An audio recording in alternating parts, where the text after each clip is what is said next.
Hey guys, what's up and welcome back. It is your dear old pal Lavender 440, and I am here again to tell you about the wonderful world of technology.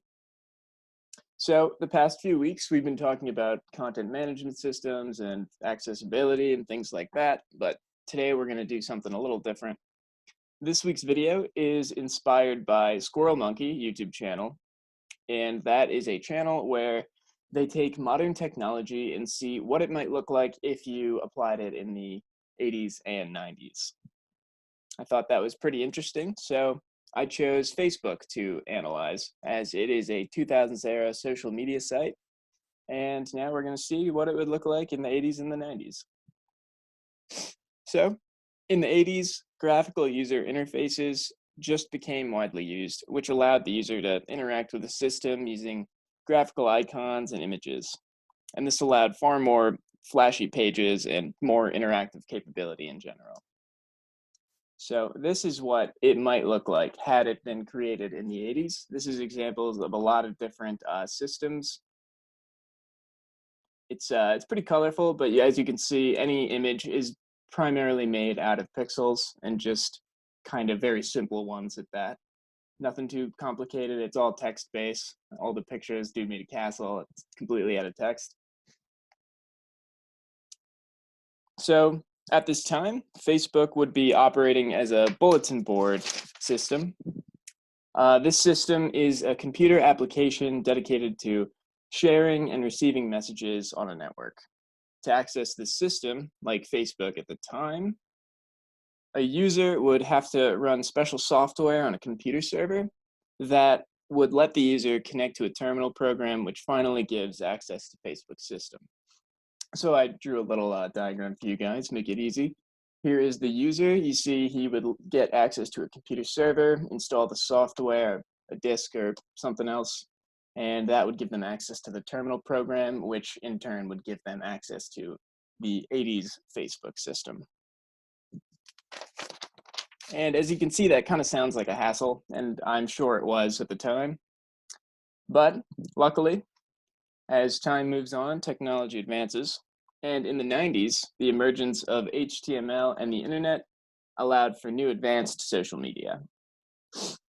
HTML allowed web browsers to interpret text into images and or more text or even other media. Now, because of that, more can be shared on 90s Facebook as people can upload pictures, documents, and other fun stuff like that.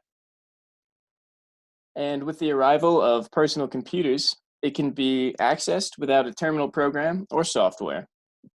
So let's take a little bit, let's take a look at what it might look like. As we all know, MySpace was a very big social media site that kind of came about in the 90s. So just let's take a look at Tom's profile. You see getting a picture up there. He's got a little bit of some personal information. That's new. Weren't able to do that in the past. There's still some text, but because there is a lot of other stuff, it's definitely become a good amount more advanced than it was in the 80s.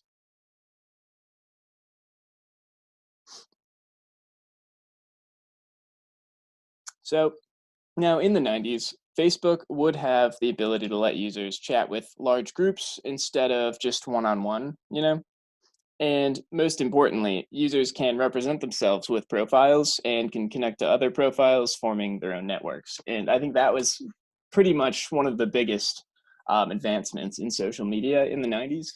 So, had Facebook come about in the 90s, it would probably look something a lot more like this, but it would be still very exciting because you can describe yourself in detail and represent your personality online, and it would allow you to connect with other people and just form groups and talk to anybody anywhere all over the world.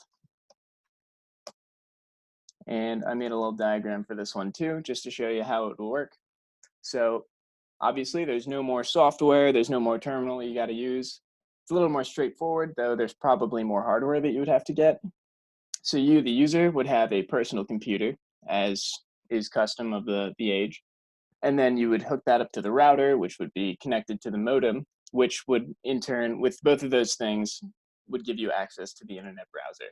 And through that, like Google or Internet Explorer, you would find 90s Facebook. But that's about all I had for you guys. I hope you enjoyed the presentation. Just took a little bit of a look at what Facebook might have looked like had it been made 10 or 20 years earlier. And I think it's some pretty interesting stuff. Thanks for watching, guys. Hope you learned something, and have a good night.